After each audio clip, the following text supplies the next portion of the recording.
አዲስ ነገር በፕላቲኒየም ፕሮፐርቲ አድቫይዘርስ አፓርትመንቶችን በአዲስ አበባ ቪላ ቤቶችን ደግሞ በዱከም ቢሾፍቱ እየገነባን እንገኛለን። ከዚህ ቀደም ቦሌ ላይ ጥንቅቅ አድርገን ገንብተን አስረክበናል። አሁን ደግሞ እዛው ቦሌ ላይ አዲስ አፓርትመንት እየገነባን እንገኛለን። የፒኮክ ፓርክ ቪው ያለው እጅግ ዘመናዊና ቅንጡ በሆነው አፓርትመንታችን ለጥቂት ቤቶች ብቻ ቅናሽ አድርገን እየጠበቅናችሁ እንገኛለን። በተጨማሪም በሳር ቤት አፍሪካ ህብረት ፊት ለፊት የግንባታ ደረጃው 75% የደረሰ ቅንጡ አፓርትመንት እየሸጥን እንገኛለን። እንዲሁም በቡልጋሪያ አይሲኤል ጀርባ የተናጠል ካርታ የተዘጋጀለት በቅርብ ቀን ውስጥ የምናስረክበውትን አፓርትመንት በሽያጭ ላይ ነን። ከነዚህም በተጨማሪ 15000 ካሬ ላይ ያረፈ ኮምፓውንድ ቪላ ቤቶችን በአዲሱ ቢሾፍቱ ኤርፖርት በቅርብ ርቀት ላይ እየገነባን እንገኛለን። ለበለጠ መረጃ ይደውሉልን። የዱባዩ ዱከም ሬስቶራንት ለመላው የእስልምና እምነት ተከታዮች በሙሉ መልካም የኢድ አልአድሃ በዓል እንዲሆንላችሁ ይመኛል። የዱባዩ ዱከም ሬስቶራንት የዱባይ ጉዞአችንን ከቤት ወደ ቤት የሚያደርግ ማለፊያ መገናኛችን ነው። የቤታችን አውድ፣ የመስተንግዷችን ቅልጥፍናና ፈገግታ፣ የቁርጡ የጮማና የብሩንዶ የጥብስና የወጡ ብቻ ሳይሆን ከንጹሕ ማር የሚጣለው ብርዝ ጠጃችንን ያክል ስሜት የሚያረካ በደስታ የሚያመረቃ ጥዑም ነው። የዱባዩ ዱከም ሬስቶራንት ጥዑም ነው።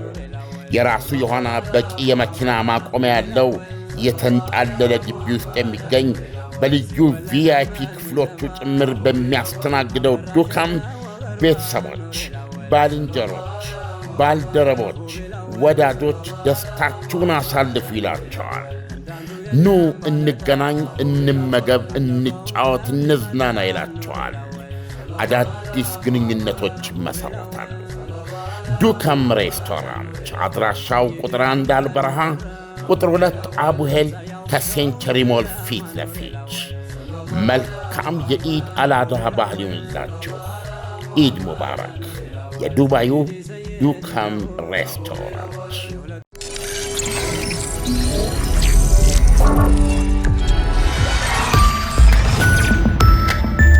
ጤና ይስጥልኝ። ይህ አዋዜ ነው። የዕለቱን ዋና ዋና ጉዳዮች እንመለከታለን። በላይ በቀለ ነኝ። ኢራንና አሜሪካም ውጊያ መግጠማቸው ተነገረ። ትላንት ሌሊት አሜሪካም በደቡባዊ ኢራን በሚገኝ አውሮፕላን ጣቢያ አቅራቢያ ወታደራዊ ይዞታዎች ላይ ድብደባ መፈጸሟን ተከትሎ የኢራን አብዮታዊ የበላይ ጦር በአሜሪካ ጦር ሰፈር ያጸፋ ጥቃት ማድረሱ ተነግሯል።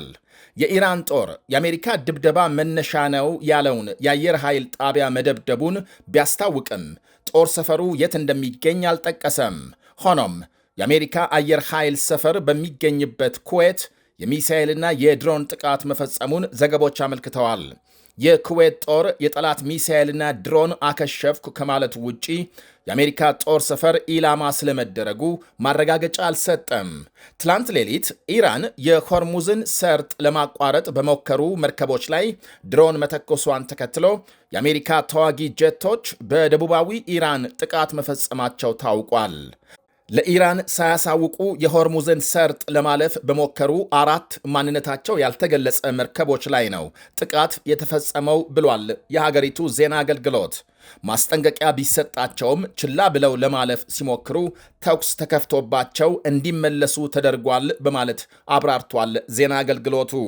ተከትሎም የአሜሪካ ጦር በደቡባዊ ኢራን የወደብ ከተማ ጥቃት የፈጸመ ሲሆን በጥቂቱ 4 የቴሄራን ድሮኖች መቶ መጣሉን ሮይተርስ ዘግቧል። ይህ የአሜሪካ ጥቃት ግልጽ ራስን የመከላከል እርምጃ ነው ብሏል። በአሜሪካ ሰራዊት ላይ ያንዣበበ አደጋን የማስወገድ እርምጃም። የኢራን መገናኛ ብዙሃን ትላንት ከሌሊቱ 8 ሰዓት ገደማ በወደብ ከተማ ባንዳር አባስ ከ3 ጊዜ በላይ ፍንዳታዎች ከተሰሙ በኋላ የአየር መከላከያ እንቅስቃሴ እንደነበር ዘግበዋል። ዛሬ ከረፋድ እስከ ምሳ ባለው ጊዜ የኢራን አብዮታዊ የበላይ ጦር በኩዌት የሚሳኤልና የድሮን ጥቃት ሲፈጽም መቆየቱን ዘገቦች አመልክተዋል። የአሜሪካ ጦር በደቡባዊ ኢራን ጥቃት ሲፈጽም በጥቂት ቀናት ውስጥ ያሁኑ ለሁለተኛ ጊዜ ነው። ደቡባዊ የወደብ ከተማ ላይ ማነጣጠሩም የሆርሙዝ መተላለፊያን የሚቆጣጠረው የኢራን ማዘዣ ጣቢያ የሚገኝበት በመሆኑ ነው ይባላል። ባለፈው ሰኞ በዚሁ ደቡባዊ ኢራንና በሆርሙዝ ሰርጥ ፈንጂ በሚቀብሩ ጀልባዎች ላይ የአሜሪካ ጀቶች ድብደባ ማድረሳቸው ይታወሳል። የኢራን ጦር በአሜሪካ አየር ኃይል ሰፈር ጥቃት መፈጸሙን ቢያስታውቅም የትና ስለደረሰ ጉዳት እስካሁን የተባለ የለም። የአሜሪካ ማዕከላዊ እዝ በበኩሉ በኩዌት ላይ የተፈጸመው ጥቃት ተኩስ አቁሙን የሚጥስ ነው ሲል ከሷል። የኢራን ውጭ ጉዳይ ሚኒስቴር በበኩሉ የአሜሪካንን ጥቃት የተኩስ አቁሙን የሚጥስ ነው ሲል አውግዟል። ኢራን ራሷን ለመከላከል አስፈላጊ ያለችውን እርምጃ ትወስዳለች ብሏል አክሎ። የኩዌት ውጭ ጉዳይ ሚኒስቴርም በተመሳሳይ የወንጀል ተግባር ሲል የገለጸውን የኢራንን የሚሳኤል ጥቃት በጽኑ አውግዟል። ኢራን በሆርሙዝ ሰርጥ ከሚተላለፉ መርከቦች የአገልግሎት ቀረጥ እየሰበሰበችና የትራፊክ ደህንነቱን እየተቆጣጠረች ስለመሆኗም ገልጻለች። ይሄ ደግሞ በአውሮፓም ሆነ በመንግስታቱ ድርጅት ተቀባይነት ያላገኘ ሲሆን የዓለም አቀፍ የባህር ላይ ዝውውር ነፃነትን ሕግ የሚቃረን ነው በማለት ያወግዛሉ። እናም ኢራን የሆርሙዝ መተላለፊያን በመዝጋትና የፈለገችውን መርከብ ገንዘብ እየተቀበለች ማሳለፏ እስከ መቼ እንደሚቀጥል አይታወቅም ይላሉ ታዛቢዎች። በፓኪስታን ተጀምሮ በኳታር በቀጠለው የሰላም ንግግርም የዚሁ የሆርሙዝ መከፈትና የኒኩሌር ጉዳይ አላግባባ ብሎ እንደቀጠለ መሆኑ ተመልክቷል። በሌላ በኩል ኢራንና አሜሪካ የተኩስ አቁም ስምምነቱን በ60 ቀናት ለማራዘምና በኢራን ኒኩሌር ፕሮግራም ላይ ለመደራደር መስማማታቸውን አንድ የአሜሪካ መገናኛ ብዙሃን ዘግቧል። ስምምነቱን ፕሬዝዳንት ትራምፕ በፊርማቸው እስኪያጸድቁት እየተጠበቀ ነው ብሏል። አክሲዮስ የተባለ መገናኛ ብዙሃን ሁለት የዋሽንግተን ባለሥልጣናትን ጠቅሶ እንደዘገበው። ሆኖም እስካሁን ከአሜሪካ መንግሥት በይፋ የተሰጠ ማረጋገጫ የለም። የሁለቱን ሀገሮች አዲስ ውጊያ ተከትሎ የነዳጅ ዋጋ ጭማሪ ማሳየቱ ሲነገር በዓለም ገበያም አንድ በርሜል ድፍድፍ ነዳጅ $4 መጨመሩን ዘገቦች አመልክተዋል።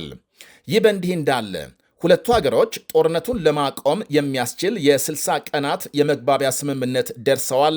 የትራምፕ ፊርማ ብቻ ነው የሚጠበቀው ተብሎ የተሰራጨውን ዘገባ አንድ ከፍተኛ ዲፕሎማት ውድቅ ማድረጋቸው ተነግሯል። በጉዳዩ ላይ የጋራ መግባባት ለመድረስ እየተቃረቡ እንጂ የመጨረሻው ውሳኔ አልተሰጠም ብለዋል ዲፕሎማቱ።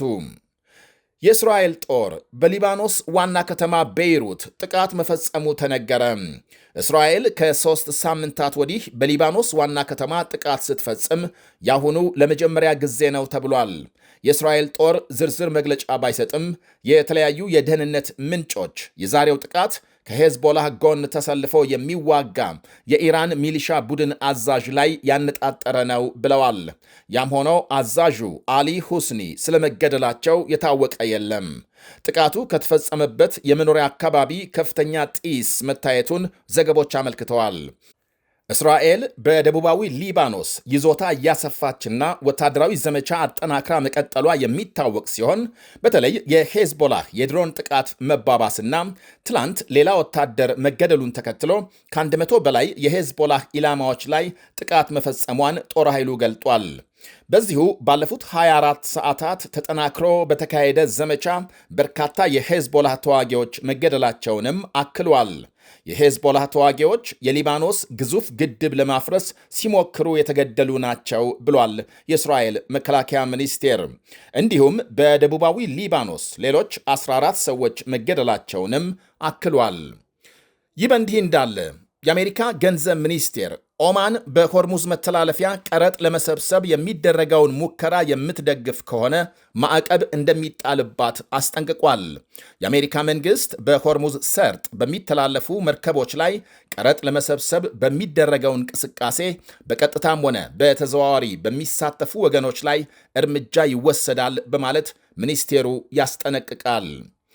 ወደ ሌላ ዘገባ ስናልፍ ከኬንያ በተሰማ እጅግ አሳዛኝ ዜና በአንድ የተማሪዎች ማደሪያ ሕንፃ በተነሳ እሳት ከ16 በላይ ተማሪዎች መሞታቸው ታውቋል። ከዋና ከተማ ናይሮቢ 120 ኪሎ ሜትር ርቀት ላይ በሚገኘው ትምህርት ቤት በምን እንደሆነ ባልታወቀ ምክንያት በተነሳ እሳት ከሞቱት ሌላም 100 የሚጠጉ ተማሪዎች ከባድና ቀላል ጉዳት እንዳጋጠማቸው ተነግሯል። የእሳት አደጋው በተከሰተበት ወቅት ከ800 በላይ ተማሪዎች በሕንፃው እንደነበሩ ሲነገር በተማሪዎች ማደሪያም እንዲህ ያለ የተለመደ መሆኑ ማለትም ተመሳሳይ አደጋም የተለመደ መሆኑ ተመልክቷል። ማደሪያዎቹ ከአቅም በላይ ተማሪዎች እንዲያስተናግዱ መደረጋቸውና የአደጋ ጥንቃቄዎች ሥራ ላይ አለመዋላቸው ለአደጋዎቹ መደጋገም አስተዋጽኦ አበርክተዋል ነው የሚባለው። በዩክሬን ጦርነት ከግማሽ ሚሊዮን በላይ የሩሲያ ወታደሮች መገደላቸውን አንድ የብሪታንያ የስለላ ተቋም አመለከተ። እስካሁን ለሩሲያ ሲዋጉ የተገደሉ ከ223 ሺህ በላይ ወታደሮች ስም ተለይቶ መታወቁን የቢቢሲ ዘገባ አመልክቷል። በዩክሬን በኩል ፕሬዝዳንት ቭላዲሚር ዜሌንስኪ በይፋ ባረጋገጡት መሠረት 55 ሺህ ወታደሮች ሲገደሉ ሌሎች የጥናት ተቋማት ግን በጦርነቱ የሞቱ የዩክሬን ወታደሮች ቁጥር ከ140 ሺህ በላይ እንደሚሆን ይገምታሉ። ይህ አዋዜ ነው። የዱባዩ ዱካም ሬስቶራንት ለመላው የእስልምና እምነት ተከታዮች በሙሉ መልካም የኢድ አልአድሃ በዓል እንዲሆንላችሁ ይመኛል። የዱባዩ ዱካም ሬስቶራንት የዱባይ ጉዞአችንን ከቤት ወደ ቤት የሚያደርግ ማለፊያ መገናኛችን ነው። የቤታችን አውድ፣ የመስተንግዷችን ቅልጥፍናና ፈገግታ፣ የቁርጡ የጮማና የብሩንዶ የጥብስና የወጡ ብቻ ሳይሆን ከንጹሕ ማር የሚጣለው ብርዝ ጠጃችንን ያክል ስሜት የሚያረካ በደስታ የሚያመረቃ ጥዑም ነው። የዱባዩ ዱካም ሬስቶራንት ጥዑም ነው። የራሱ የሆነ በቂ የመኪና ማቆሚያ ያለው የተንጣለለ ግቢ ውስጥ የሚገኝ በልዩ ቪአይፒ ክፍሎቹ ጭምር በሚያስተናግደው ዱካም ቤተሰቦች፣ ባልንጀሮች፣ ባልደረቦች፣ ወዳጆች ደስታችሁን አሳልፉ ይላቸዋል። ኑ እንገናኝ፣ እንመገብ፣ እንጫወት፣ እንዝናና ይላቸዋል። አዳዲስ ግንኙነቶች ይመሠረታሉ። ዱካም ሬስቶራንት አድራሻው ቁጥር 1 አልበረሃ፣ ቁጥር 2 አቡሄል ከሴንቸሪ ሞል ፊት ለፊት። መልካም የኢድ አልአድሃ ባህል ይሁንላችሁ። ኢድ ሙባረክ። የዱባዩ ዱካም ሬስቶራንት። አዲስ ነገር በፕላቲኒየም ፕሮፐርቲ አድቫይዘርስ አፓርትመንቶችን በአዲስ አበባ፣ ቪላ ቤቶችን ደግሞ በዱከም ቢሾፍቱ እየገነባን እንገኛለን። ከዚህ ቀደም ቦሌ ላይ ጥንቅቅ አድርገን ገንብተን አስረክበናል። አሁን ደግሞ እዛው ቦሌ ላይ አዲስ አፓርትመንት እየገነባን እንገኛለን። የፒኮክ ፓርክ ቪው ያለው እጅግ ዘመናዊና ቅንጡ በሆነው አፓርትመንታችን ለጥቂት ቤቶች ብቻ ቅናሽ አድርገን እየጠበቅናችሁ እንገኛለን። በተጨማሪም በሳር ቤት አፍሪካ ህብረት ፊት ለፊት የግንባታ ደረጃው 75% የደረሰ ቅንጡ አፓርትመንት እየሸጥን እንገኛለን። እንዲሁም በቡልጋሪያ አይሲኤል ጀርባ የተናጥል ካርታ የተዘጋጀለት በቅርብ ቀን ውስጥ የምናስረክበውትን አፓርትመንት በሽያጭ ላይ ነን። ከነዚህም በተጨማሪ 15000 ካሬ ላይ ያረፈ ኮምፓውንድ ቪላ ቤቶችን በአዲሱ ቢሾፍቱ ኤርፖርት በቅርብ ርቀት ላይ እየገነባን እንገኛለን። ለበለጠ መረጃ ይደውሉልን።